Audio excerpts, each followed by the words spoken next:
Imagine walking into Target and seeing your art on coffee mugs, greeting cards, and throw pillows. Then imagine getting a check every quarter for those sales, without lifting a finger after the initial deal. That's the magic of art licensing, and it might be the most misunderstood income stream in the creative world. Today, we're demystifying art licensing, what it actually means, which types of art work best, how to find real opportunities, and most importantly, how to negotiate deals that actually put money in your pocket. By the end of this video, you'll understand why licensing could be your ticket to truly passive income as an artist.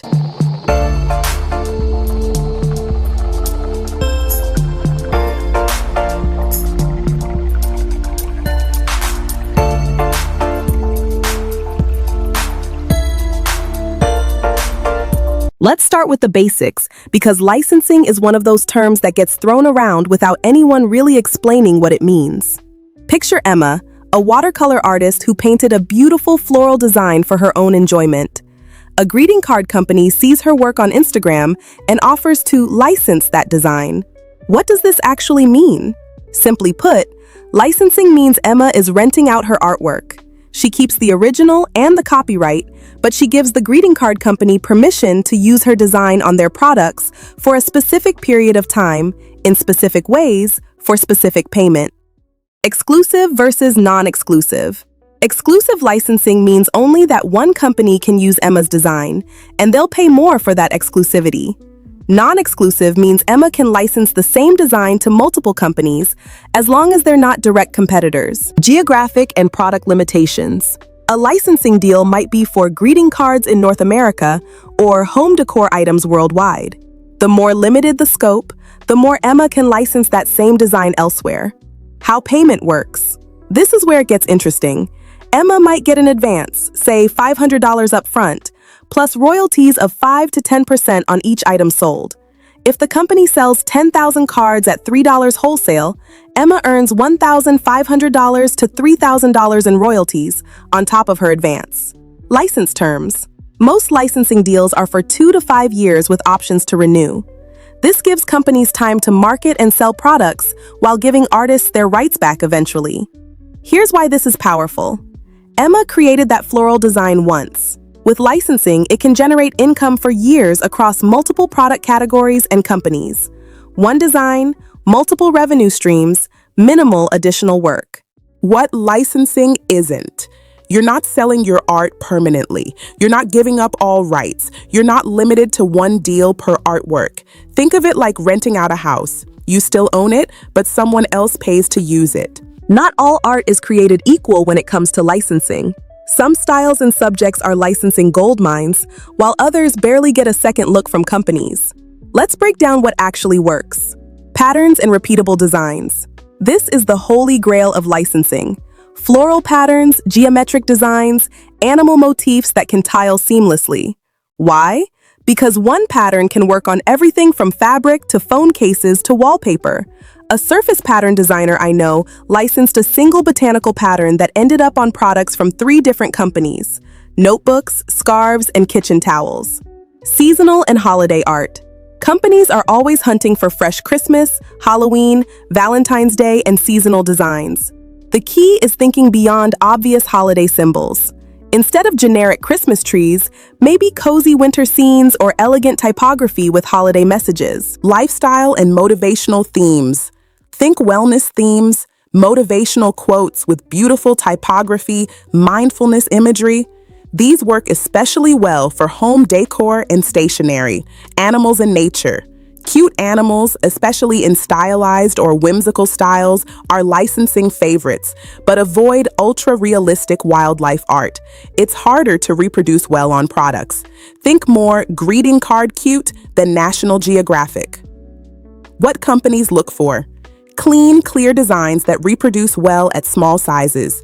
Colors that work in the company's existing product line.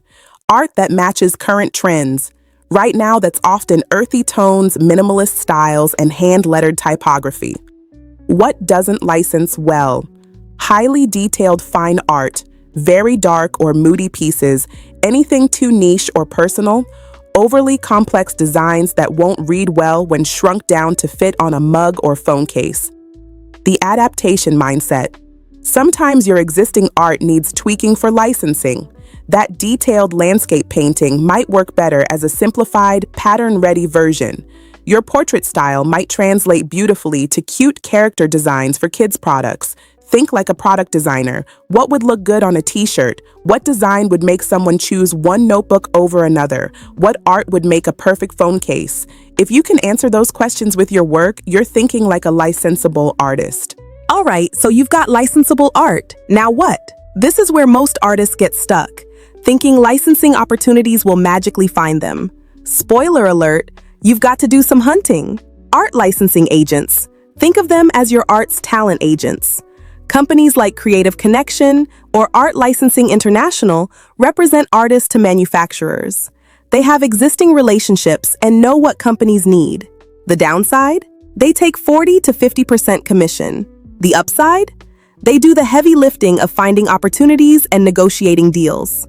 Trade shows. This is where the magic happens in the licensing world. Shows like Surtex, now part of NY Now, or Licensing Expo are where manufacturers scout for new art. Online licensing platforms.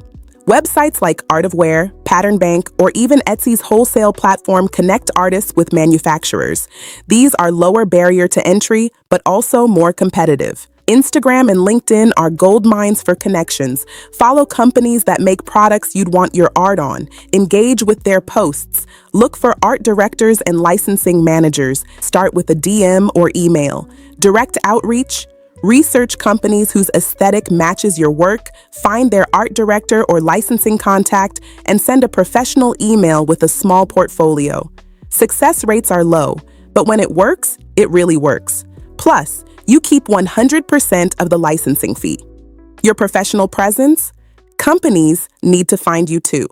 A professional website with a clear licensing section, portfolio organized by style, theme, and easy contact information is essential. SEO matters. Use terms like art licensing, surface design, and your specific style keywords. Industry networking.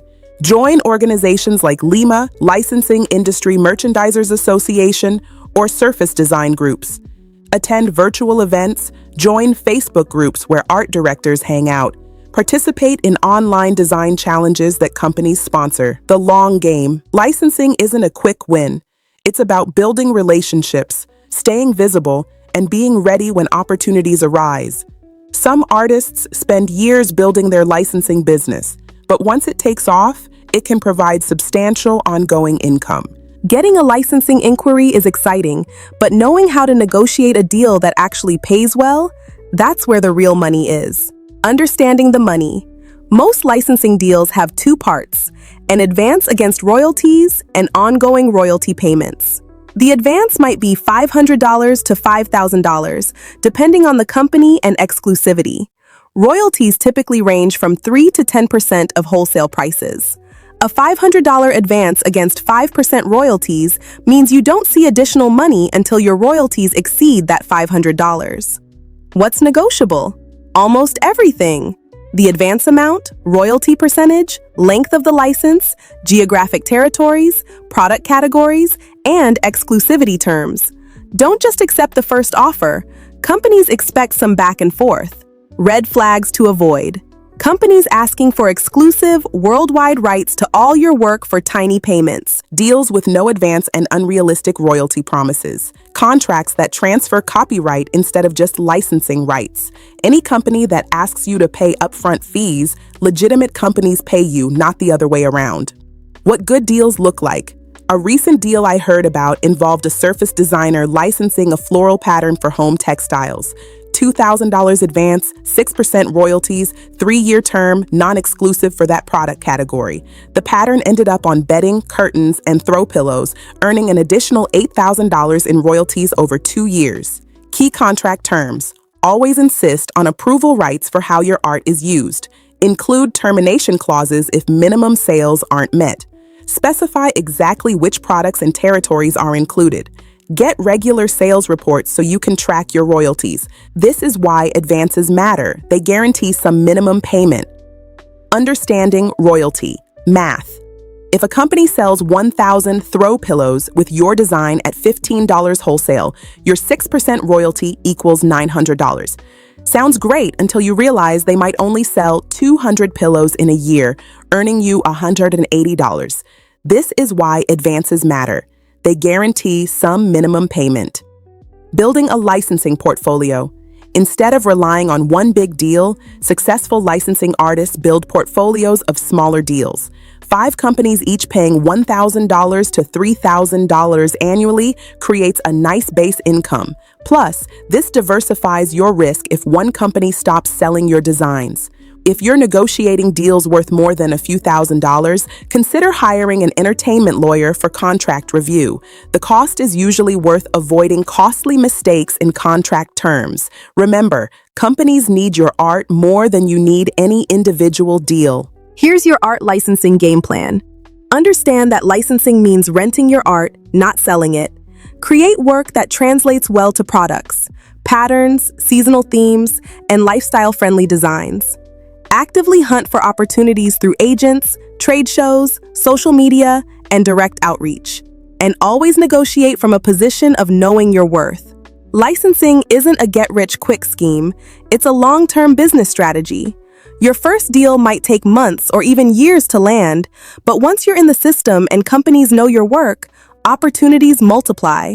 Successful licensing artists often have 10 to 20 active deals, generating $20,000 to $100,000 plus annually. It's not unusual for a single popular design to earn $5,000 to $15,000 over its license term across multiple companies. The beautiful thing about licensing is that it truly can become passive income. Once deals are signed, your job is creating more great art while royalty checks show up quarterly. Your creativity becomes a business asset that pays dividends for years. What type of art do you think would work best for licensing? Drop a comment and let me know. I love seeing the variety of styles in this community. And if this opened your eyes to licensing possibilities, hit that subscribe button because we're covering every angle of building a sustainable art business. Thanks for watching. Remember to tune in to the Empower Art podcast, and we'll see you in the next video.